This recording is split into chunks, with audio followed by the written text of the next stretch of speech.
할렐루야. 기도하겠습니다. 사랑의 하나님, 감사합니다. 지난 일주일간도 저들과 동행하시며 인도하여 주셔서 거룩한 주일에 주님 앞에 나와 예배드리게 하시니 감사합니다. 하나님, 간절히 원하고 바라기는 우리들이 하나님 아버지의 마음을 알게 하시고 그 주님의 뜻을 기억하며 이 세상을 이기며 살아갈 수 있는 힘을 허락하여 주시기를 원합니다. 삶 가운데 주님의 이름만 높여드리고 주님의 이름만 자랑할 수 있는 저희들이 되게 하여 주시고, 삶으로 예배하고 삶으로 전도할 수 있는 우리 모두가 될 수 있도록 인도하여 주시옵소서. 오늘 이 시간 주님 앞에 찬양으로 올려드립니다. 우리의 찬양의 고백을 주님 기쁘게 받아 주시옵소서. 모든 것을 감사드리고 예수님의 이름으로 기도드렸습니다. 아멘.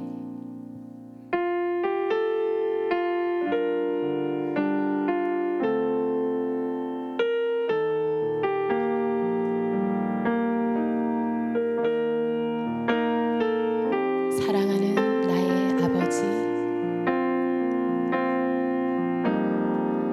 사랑하는 나의 아버지, 이름 높여드립니다.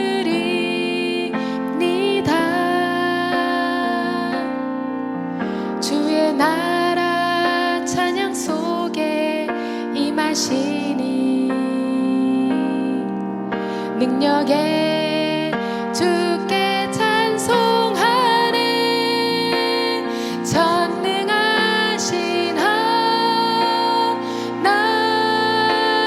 찬양, 언제나 동일하신 주 전능하신 하나님 찬양, 영원히 다스리네. 사랑하는 나의 아버지, 사랑하는 나의 아버지, 이름 높여드립니다.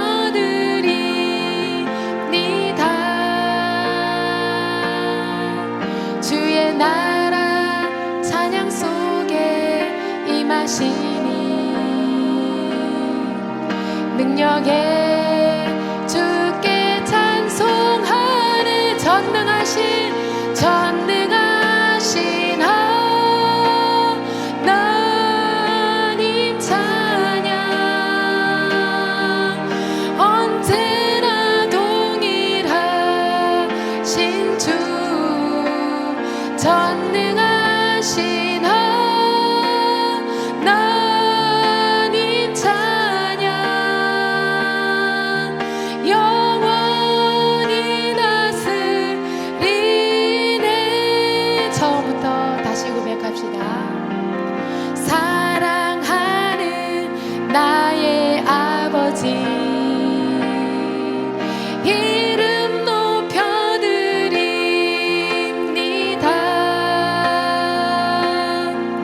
주의 나라 찬양 속에 임하시니 능력에 주께 찬송하는 전능하신 하나님 찬양, 언제나 동일하신 주 전능하신 하나님 찬양, 영원히 다스리네.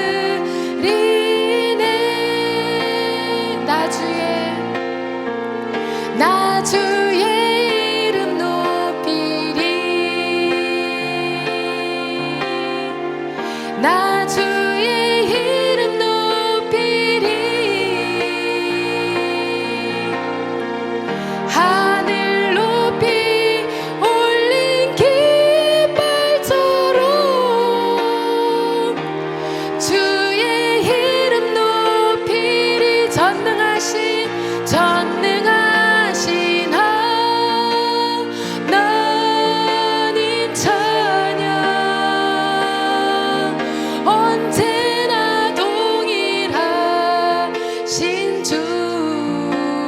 전능하신 하나님 찬양 영원히 다스리네. 아버지 당신의 마음이 있는 곳에 나의 마음이 있기를 원해요. 아버지 당신의 눈물이 고인 곳에 나의 눈물이 고이길 원해요.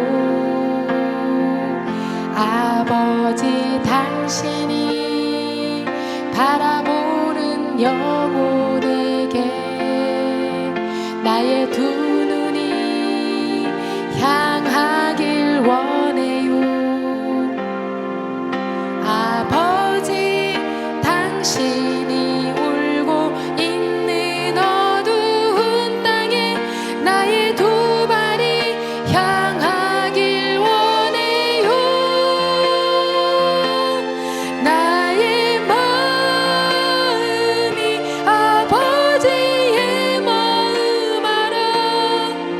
내 모든 뜻 아버지의 뜻이 될 수 있기를 나의 온 몸이 아버지의 마음 알아. 내 모든 삶 당신의 삶 되기를. 아버지 당신의 마음이 있는 곳에 나의 마음이 있기를 원해요. 아버지 당신의 눈물이 고인 곳에 나의 눈물이 고이길 원해요. 아버지 당신이 바라보는 영혼에게 나의 두 눈이 향하길 원해요. 아버지 당신이 울고 있는 어두운 땅에 나의 두 발이 향하길 원해요.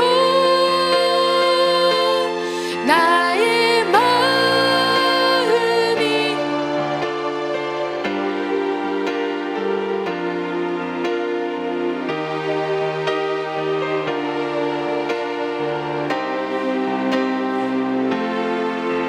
나의 온 몸이 아버지의 마음 알아.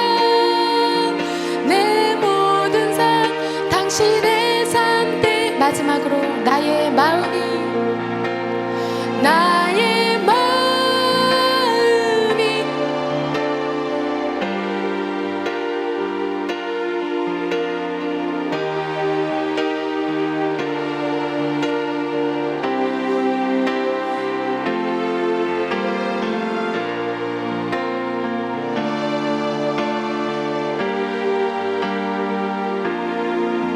내 모든 삶 당신의 삶 되기를. 아멘. 우리 박수 치면서 힘차게 찬양합시다.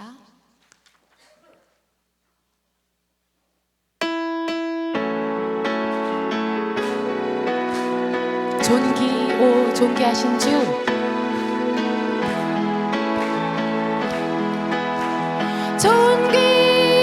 존귀하신 주, 감사 찬양과 경배 다 받으실 주님.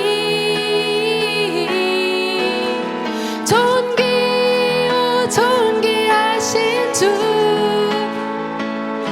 감사 찬양과 경배 다 받으실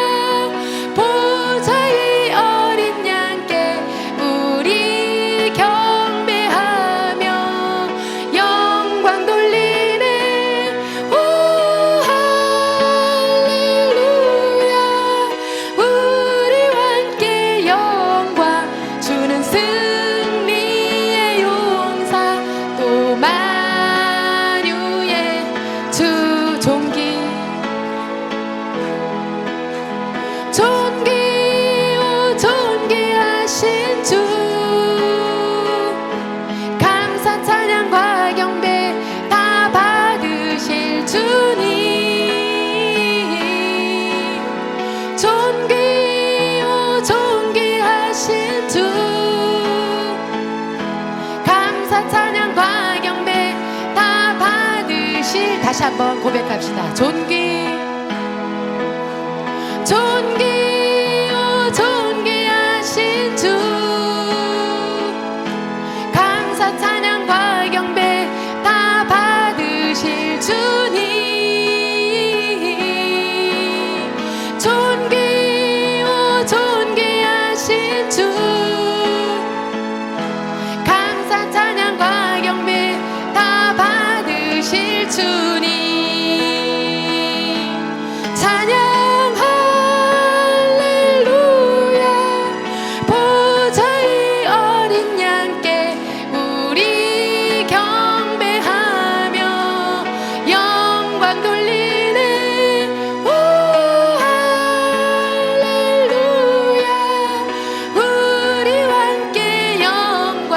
주는 승리의 용사 또 만유의.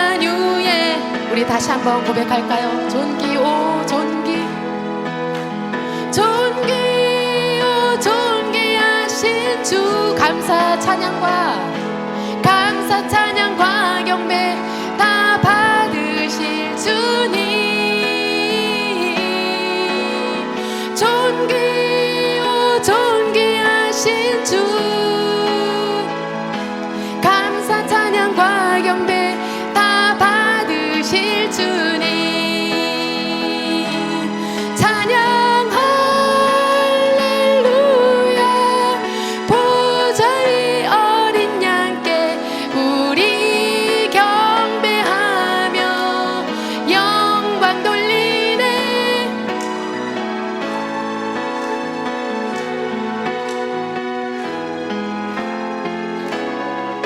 주는 승리의 용사 또만. 찬양 할렐루야, 찬양 할렐루야, 보좌 위 어린 양께 우리 경배하며 영광 돌리네. 오 할렐루야, 우리와 함께 영광. 주는 승리의 용사 또만. 우리 마지막으로 찬양 할렐루야, 찬양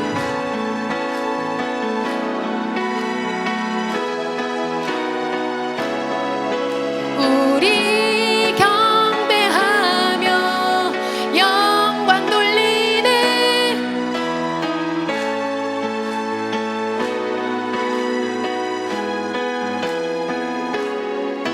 주는 승리의 용사 또 만유의 주님. 주님께 영광의 박수 올려드립시다.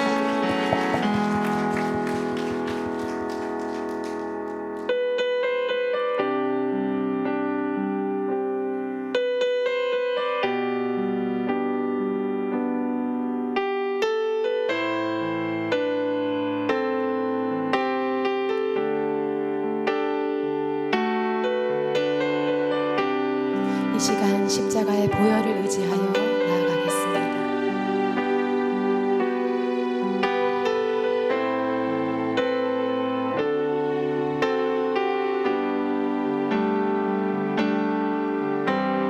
주의 보좌로 나아갈 때에 어떻게 나가야 할까? 나를 구원한 주의 십자가, 그것을 믿으며 가네. 주의 보좌로, 주의 보좌로 나아갈 때에 나 여전히 부족하나.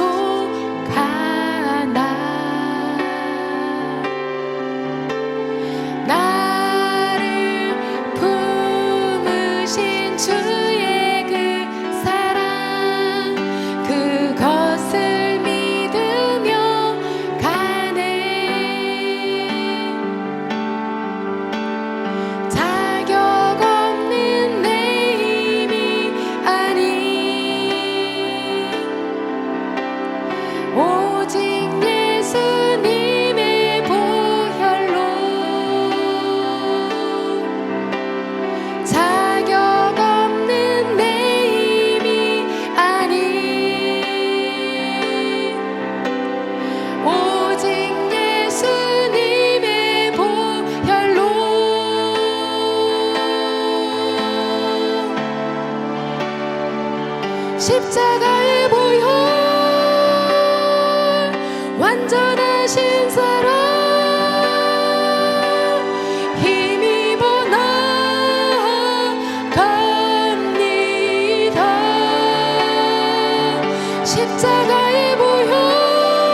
고백합시다. 주의 보좌로 나갈 때에 어떻게 나가야 할까? 나를 구원한 주의 십자가 그것을 믿으며 가네. 주의 보좌로 주의 보좌로 나갈 때에 나 여전히 부족하나.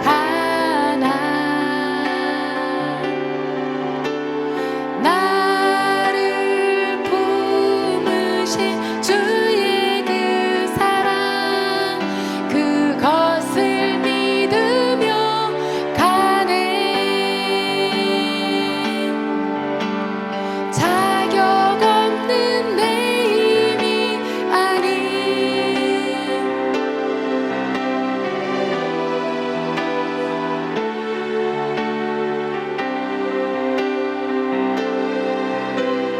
자격 없는 내 힘이 아닌 오직 예수님의 보혈로 십자가의 보혈 십자가의 보혈 완전하신 사랑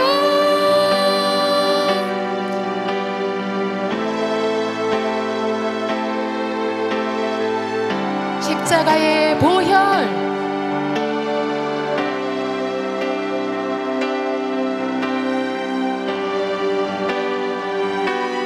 힘입어 예배하. 우리 마지막으로 십자가의 보혈 십자가의 보혈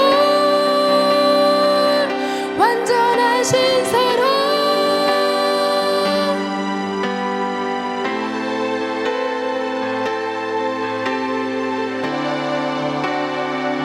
십자가의 보혈 완전하신 사랑 힘입어 예배합니다.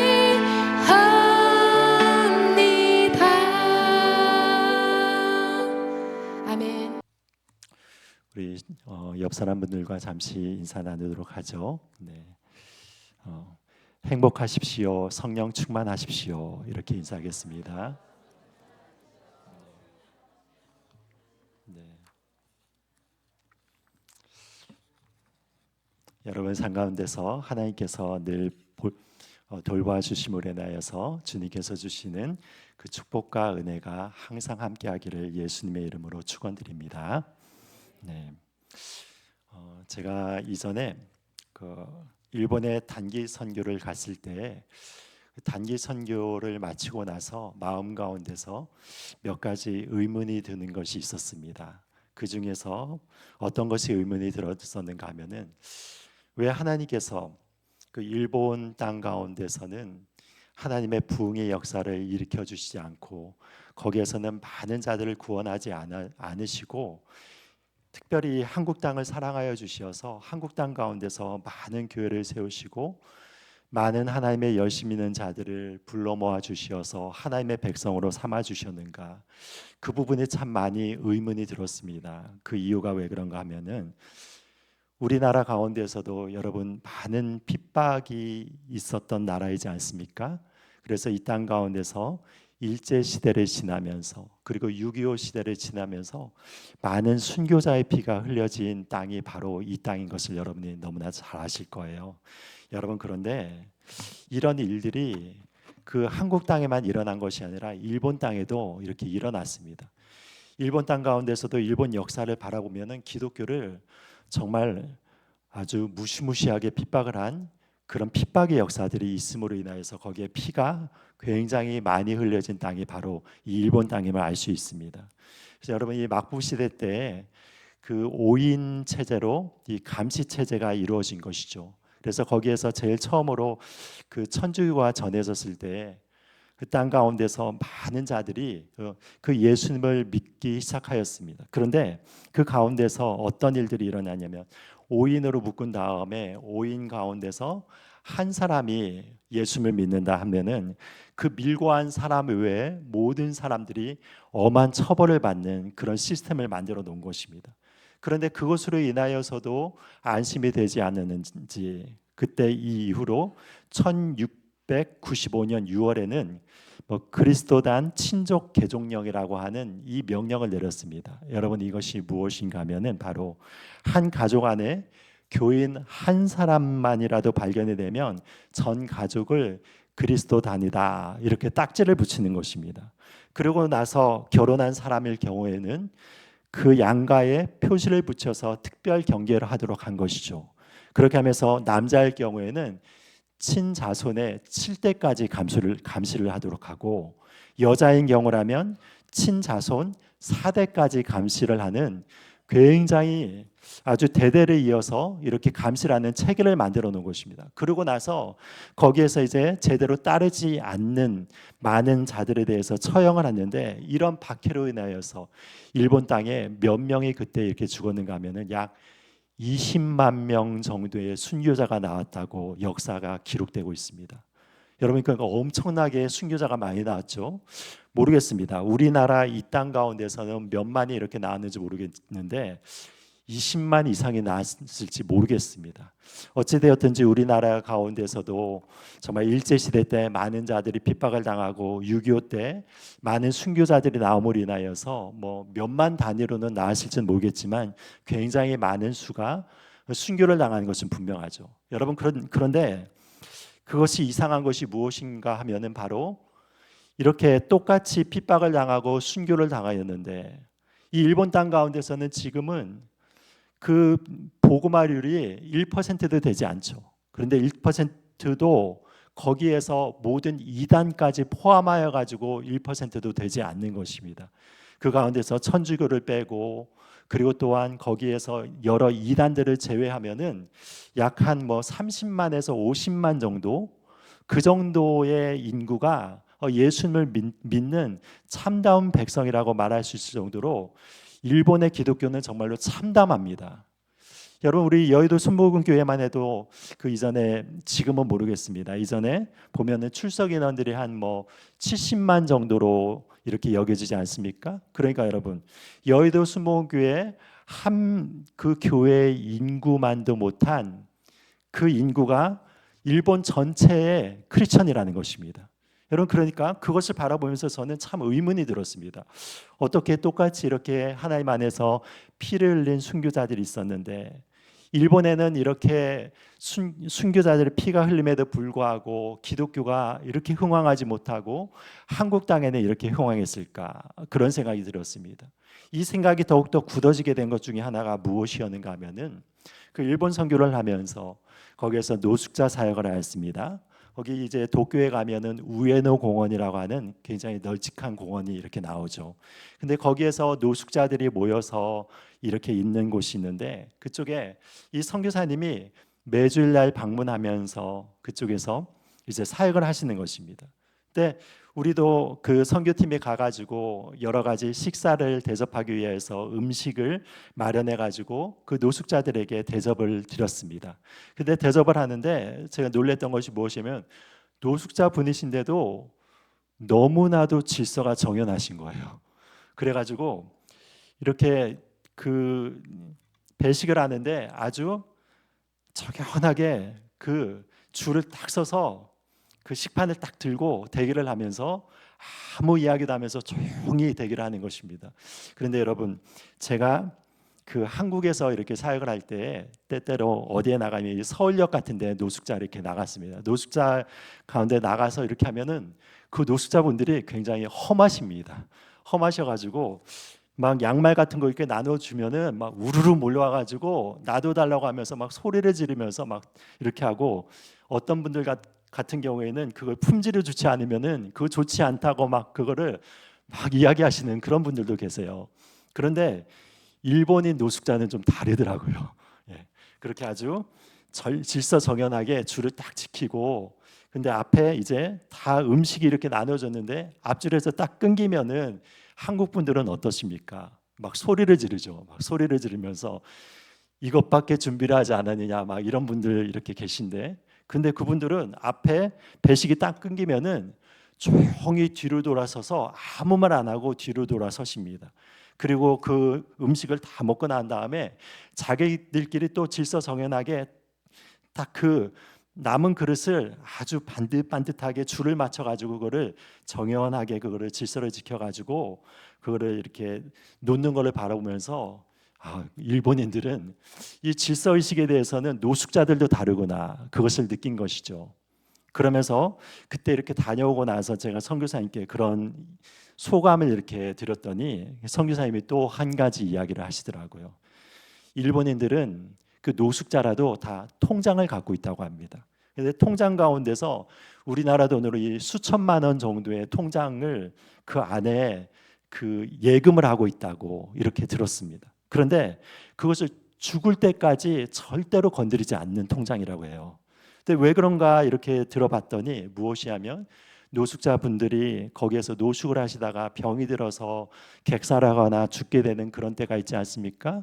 그러니까 그때를 위하여서 거기에 통장에 잔금을 놔둔다는 것입니다. 그리고 놔두면서 그래서 이제 죽으면은 어떠냐면 그 통장에 있는 돈을 깨트려 가지고 다른 사람들의 손을 이렇게 빌지 않고 자기가 예금한 그 적금을 깨가지고, 그러니까 모든 장래의 모든 절차들을 진행할 수 있도록 그것을 마련해 둔다는 것이죠.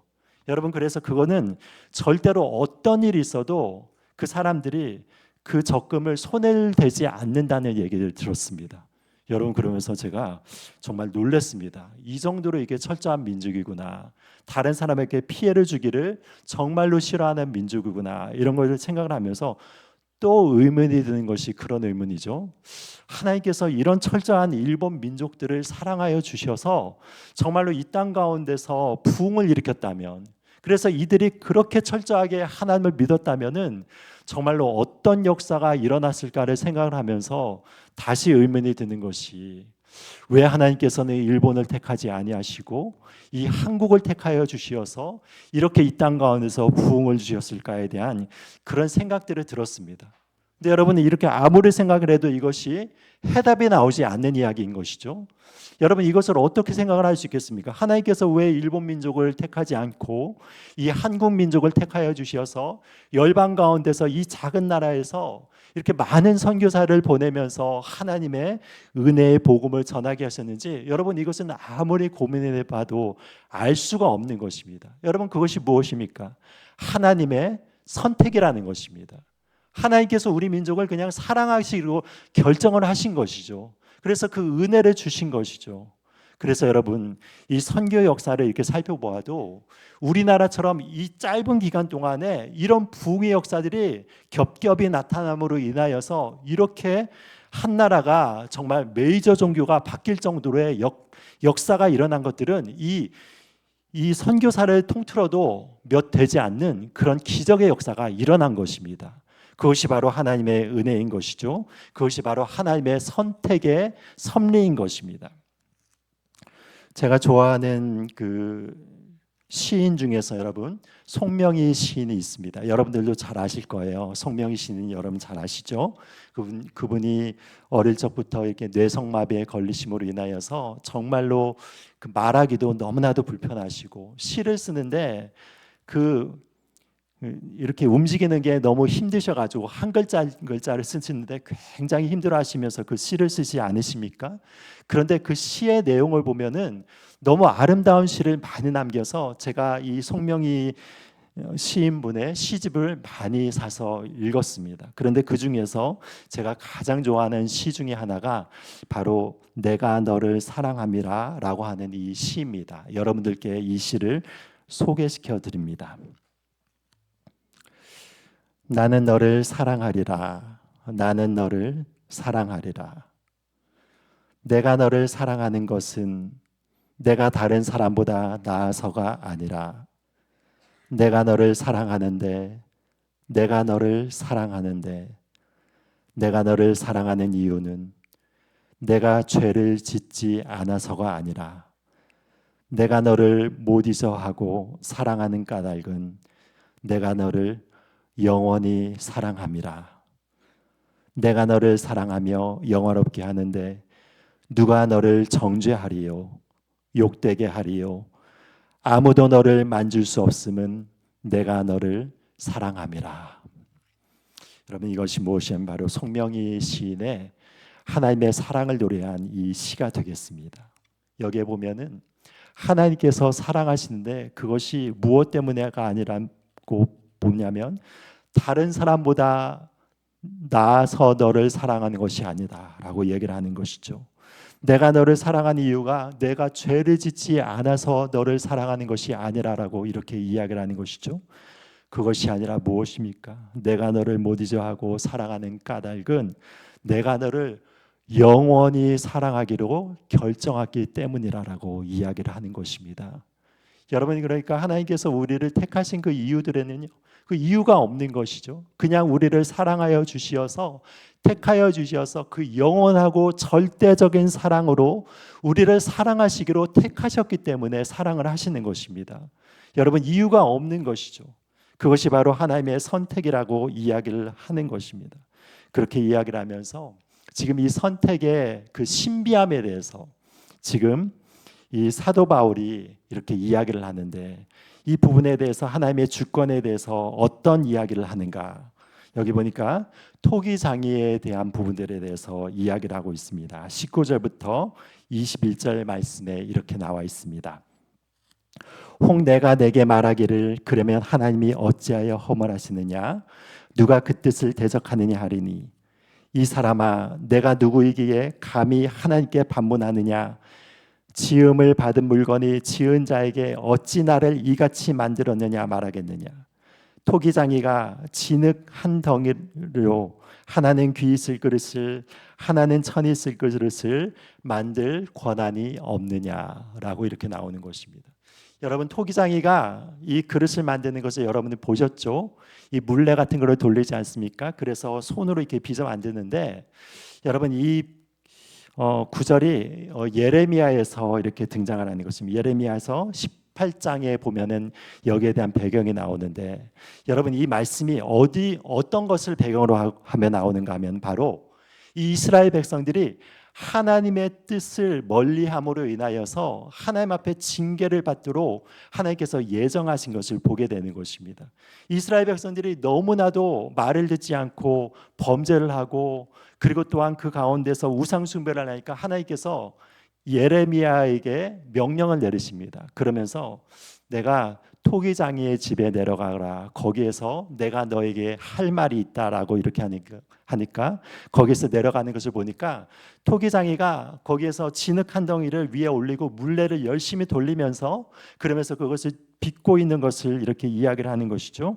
그러면서 거기에서 이야기를 하는 것입니다. 여호와의 말씀이니라 이스라엘 족속아 이 토기장이가 하는 것 같이 내가 능히 너에게 행하지 못하겠느냐 이스라엘 족속아 진흙이 토기장이의 손에 있음 같이 너희가 내 손에 있느니라 라고 이렇게 이야기를 하는 것입니다. 여러분, 그러니까 토기장이가 진흙을 이렇게 위에 물레 위에 얹고 그것을 이렇게 빚으면서 만들 때 그 모양을 내는 것은 누구의 권한이라는 것입니까? 하나님의 그 토기장의 권한이라는 것이죠. 그거가 마찬가지로 무엇이냐면 우리는 다 하나님의 피조물이기 때문에 하나님께서 그릇을 만들어서 빚고자 하시는 대로 마음대로 빚을 수 있는 권한이 바로 하나님께 있다라고 그렇게 얘기를 하는 것입니다. 그런데 이 백성이 하나님을 떠나서 계속 범죄하고 끊임없이 하나님을 모반하고 배반하고 이렇게 떠나는데 그렇기 때문에 내가 이 민족에 대해서 심판을 내리는 그 권한이 나에게 있지 않겠느냐. 내가 창조주의 권한으로서 이들에게 이런 진노를 내리는 그 권한도 나에게 있지 않겠느냐라고 하나님께서 그렇게 말씀을 하시는 것이죠. 무엇이 하면 바로 하나님의 절대 주권에 대해서 이렇게 이야기를 하고 있는 것입니다. 우리가 하나님은 누구는 선택하시고 누구는 선택하지 않으셨다고 하여서 그 부분에 대해서 우리가 하나님 왜 그러셨습니까? 왜 저 사람은 선택하지 않았습니까? 라고 이렇게 이야기를 할 수 없다라는 것이 무엇이냐면 바로 이것은 하나님의 절대적인 주권의 영역에 속하기 때문이라고 이렇게 이야기를 하는 것입니다. 여러분, 그러니까 이 선택에 대한 이런 부분들에 대해서 우리가 아무리 이야기를 하고 그리고 이해를 하려고 하여도 사람의 지혜로 이것을 알 수가 없는 것이죠. 왜 그러냐면 이것은 하나님에 속한 영역에서 선택을 하기 때문에 그런 것입니다. 여러분, 그래서 이런 부분들의 이 신비에 대해서는 아무도 알 수 없다라고 이렇게 이야기를 할 수 있습니다. 여러분, 욥기서를 읽어보면 욥기 가운데서도 이 비슷한 말들이 이렇게 등장을 하는 것이죠. 욥이 하나님의 허락하에서 여러 사단의 공격을 받고 여러 어려움과 환난 가운데서 극한 어려움에 이렇게 있었을 때 여러분, 이 욥의 마음 가운데 어떤 마음이 들었습니까? 막 죽고 싶은 마음들이 들고, 그래서 차라리 하나님 제 생명을 데려가 달라고 그렇게 기도도 하고, 그러면서 또 어떤 얘기를 합니까? 거기에서 너무나도 답답하니까 욥이 하나님 제발 저에게 나타나 주십시오. 저와 함께 변론을 하면은 제가 저의 의로움에 대해서 하나님 앞에서 이 변론을 해서 저의 의로움을 증거하겠습니다. 그렇게 하면서 하나님께 따지고 이렇게 나가는 그런 장면들이 나오지 않습니까? 그런데 이 욥기의 거의 마지막 부분에서 실제로 하나님께서 등장을 하시면서 욥에게 질문을 하기 시작하는 것입니다. 어떤 질문을 합니까? 무지한 말로 생각을 어둡게 하는 자가 누구냐? 너는 대장부처럼 허리를 붓고 내게 대답할지니라. 이렇게 얘기하면서 내가 땅의 기초를 놓을 때 내가 어디 있었느냐? 내가 깨달아 알았거든 말할지니라. 그때 새벽별들이 기뻐 노래하며 하나님의 아들들이 다 기뻐 소리를 질렀느냐? 바다가 그 못에서 터져 나올 때 문으로 그것을 가둔 자가 누구냐? 내가 너의 날에 아침에게 명령하였느냐? 새벽에게 그 자리를 일러주었느냐? 그것으로 땅끝을 붙잡고 악한 자들을 그 땅에서 떨쳐버린 일이 있었느냐? 내가 바다의 샘에 들어갔느냐? 깊은 물 밑으로 걸어다녀 보았느냐? 사망의 문이 내게 나타났느냐? 사망의 그늘진 문을 내가 보았느냐? 어느 것이 광명이 있는 곳으로 가는 길이냐? 어느 것이 흑암이 있는 곳으로 가는 길이냐? 뭐 이런 여러 가지 질문을 통하여서 마치 하나님께서 욥에게 막 본물이 터지듯이 욥이 도대체 대답할 수 없는 여러 가지 질문들을 수도 없이 갑자기 쏟아내시면서 욥에게 그 질문을 하시는 것을 보게 되는 것입니다. 여러분, 이것이 무엇입니까? 왜 욥에게 이런 질문을 하시는 것입니까? 그것이 무엇이냐면 바로 내가 이런 부분에 대해서 한마디도 네가 대답하지 못하는 연약한 인간으로 서 있는데 나의 주권과 이 인생을 경영하는 것과 이 세계를 경영하는 것들, 이 모든 것의 지혜를 네가 너의 머리로서 판단할 수 있겠느냐라고 말씀을 하는 것이죠. 그 모든 것은 바로 하나님의 깊은 은혜와 깊은 능력과 깊은 지혜로 말미암아서 온 세상을 다스리고 계시는 하나님의 주권이라는 것입니다. 그 주권을 이렇게 이야기를 하면서 네가 지금 고통을 당하고 있으면서 그걸 하나님께로 나와가지고 따지려고 드는데 거기에서는 너가 알 수 없는 나의 깊은 은혜의 주권과 그리고 깊은 지혜가 그 고난 안에 담겨 있다라고 욥에게 이야기를 하는 것입니다. 여러분, 그러니까 이 부분에 대해서 욥이 인정하면서 내가 말하지 못할 말을 말하였다고 하면서 하나님께 회개하는 그런 장면들이 나타나는 것이죠. 여러분, 이것이 무엇입니까? 이 선택 가운데서도 동일한 역사가 일어난다는 것입니다.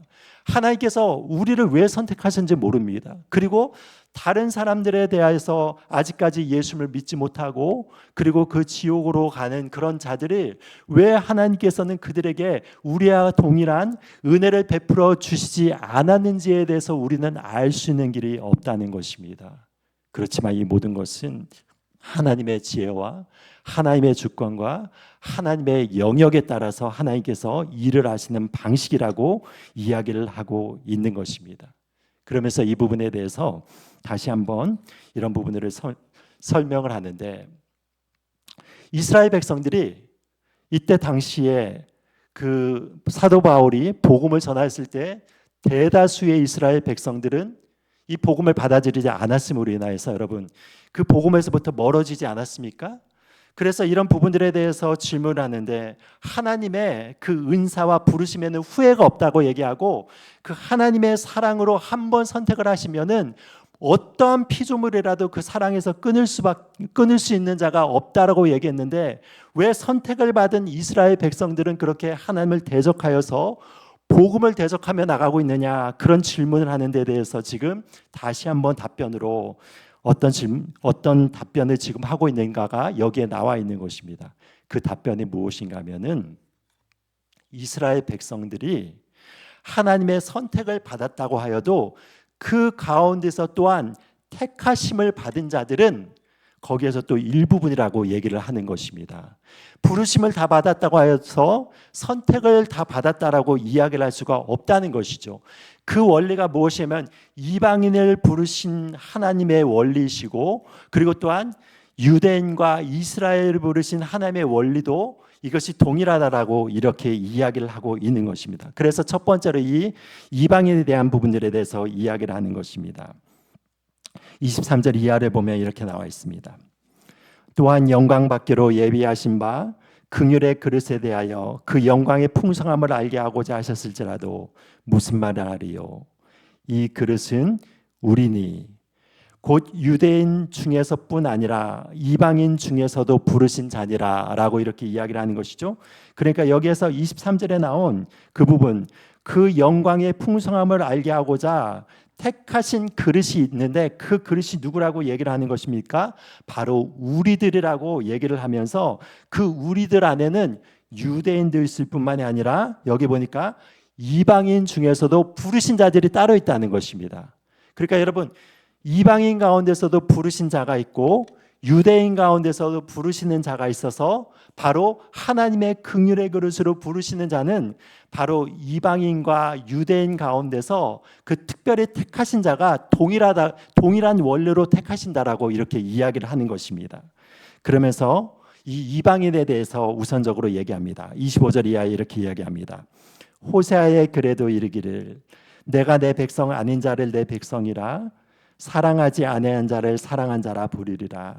너희는 내 백성이 아니라 한 그곳에서 그들이 살아계신 하나님의 아들이라 일컬음을 받으리라 라고 이렇게 이야기하고 있습니다. 여러분 이것이 무엇입니까? 바로 이스라엘 백성들이 택하였을 때 그 호세아서의 기록을 받았을 때는 은혜의 구원을 받은 자가 바로 이스라엘 안에서만 나온다고 생각을 했는데 이미 호세아를 통하여서 얘기를 할 때 무엇이라고 얘기합니까? 내 백성 아닌 자를 내 백성이라 부르는 그날이 온다. 그리고 여기에 보면은 사랑하지 아니한 자를 사랑한 자라고 부르는 그날이 온다라고 얘기를 함으로 인하여서 바로 하나님께서는 이스라엘 백성뿐만이 아니라 그 하나님을 알지 못하는 그 백성인 이방인들 가운데서도 하나님의 부름을 받은 백성이 있다는 것을 여기에서 이렇게 이야기를 해주는 것이죠. 그것이 하나님의 선택의 원리라고 얘기를 하는 것입니다. 그리고 그 다음에 이스라엘인들에게도 동일한 원리가 적용이 된다고 얘기를 하면서 27절 이하에 이렇게 이야기를 하고 있는 것입니다. 이사야서에서 나오는 것이죠.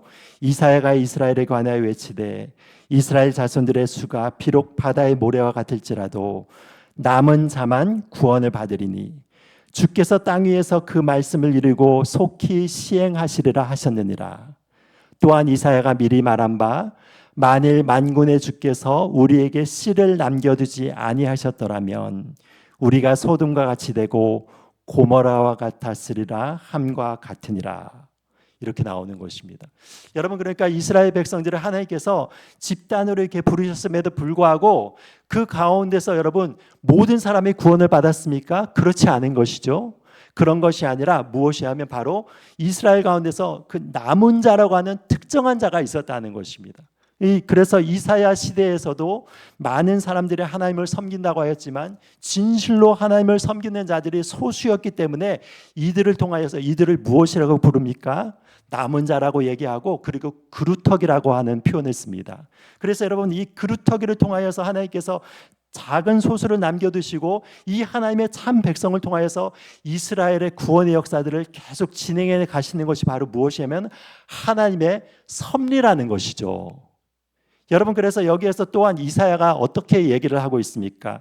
만일 만군의 주께서 우리에게 씨를 남겨주지 아니하셨더라면 우리가 소돔과 같이 되고 고모라 같았으리라라고 얘기합니다. 여러분, 이스라엘 백성들이 너무 하나님을 떠나서 방황하고 그리고 하나님을 배반하고 우상 숭배하고 죄를 짓는 이 정말로 극악무도한 죄를 지으니까 이사야의 눈에 보기에도 어떤 생각이 들었다는 것입니까? 이들이 다 멸망을 받아야 마땅한 족속들이에요. 하나님께서 하나님의 공의로 택하신다면 이들을 다 멸망시켜가지고 다 지옥불로 떨어뜨려야 되지, 그것이 하나님의 공의라는 것입니다. 이 부분에 대해서도 여러분, 이 이사야뿐만이 아니라 예레미야도 여러분 예레미야 애가를 읽어보십시오. 거기서 하나님의 처절한 그 심판의 역사 가운데서 정말 아픔 가운데서 예레미야가 고백하는 그 절절한 그 마음이 표현되어 있지 않습니까? 그런데 거기에서도 예레미야가 어떻게 얘기합니까? 하나님의 긍휼과 자비가 아니었으면 우리가 살아남지 못했을 거라고 얘기를 하는 것입니다. 심판 가운데서 우리는 다 마땅해서 죽을 자들인데 하나님께서 긍휼과 사랑하심으로 말미암아 우리들에게 생명을 남겨주신 것 그 자체가 하나님의 은혜라고 이렇게 이야기를 하는 것이죠. 여러분, 그러므로 말미암아 우리를 선택하실 때 여러분들의 질문은 누구를 선택하고 누구는 버려두셨습니까? 왜 저 사람은 선택하지 않으시고 저 사람은 버려두셨습니까? 그것이 질문의 요지가 아니라는 것입니다. 그것이 아니라 우리는 어떤 마음으로 받아들여야 된다는 것입니까? 모든 사람이 하나님의 긍휼과 사랑이 아니면은 다 지옥불에 떨어져야 되는 거예요. 다 멸망 가운데서 소멸해야 되는 우리들이 이런 악하고 연약한 자들인데 하나님께서 우리를 특별하게 택하여 주셔서 하나님의 사랑을 증거하는 그릇으로 삼고 그리고 우리를 긍휼의 그릇으로 만들어서 예수 그리스도의 은혜를 전파하는데 우리의 인생을 사용함을 받게 된 것이 바로 하나님의 은혜다.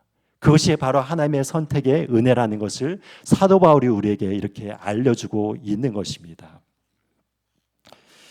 여러분들 가운데서 혹시 그 전도 방법 가운데서 고구마 전도법이라고 여러분 들어보셨습니까?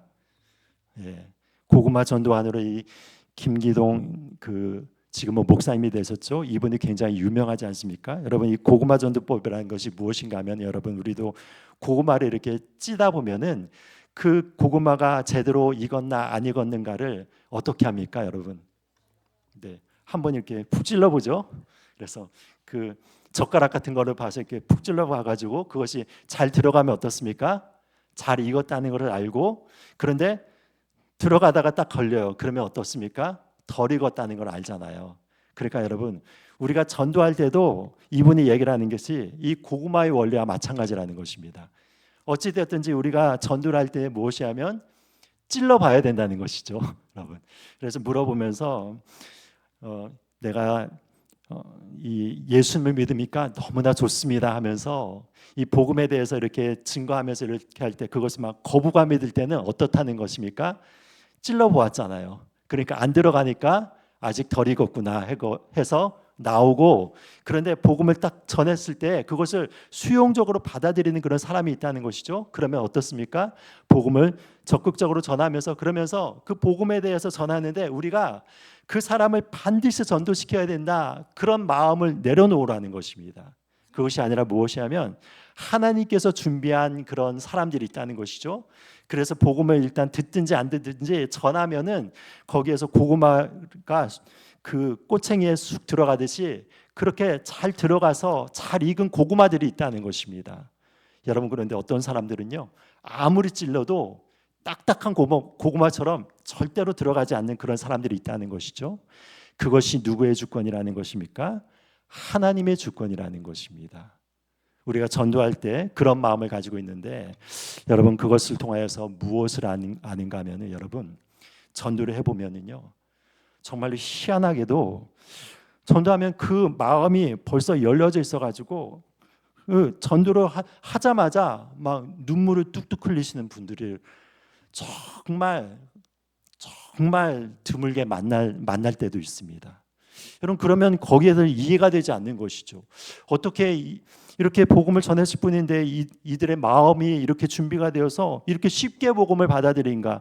복음을 전하면서도 놀랄 때가 있는데, 어떤 사람은 무엇이 하면 정말로 보면은 아주 선하고 착한 사람인데 아무리 찔러도 들어가지 않는 그런 사람이 있는 것이죠. 여러분, 그 신비에 대해서는 우리가 알 수가 없는 것입니다. 그것은 바로 하나님의 주권이라는 것입니다. 여러분, 그러므로 말미암아 이 자리에 나오신 분들은 여러분 잘 익은 고구마들이신 것입니다. 그렇죠?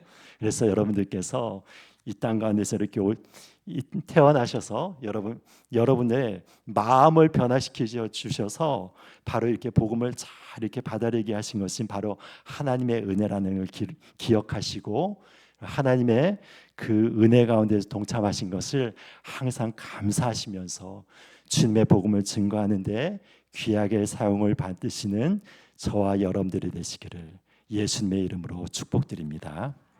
기도하겠습니다.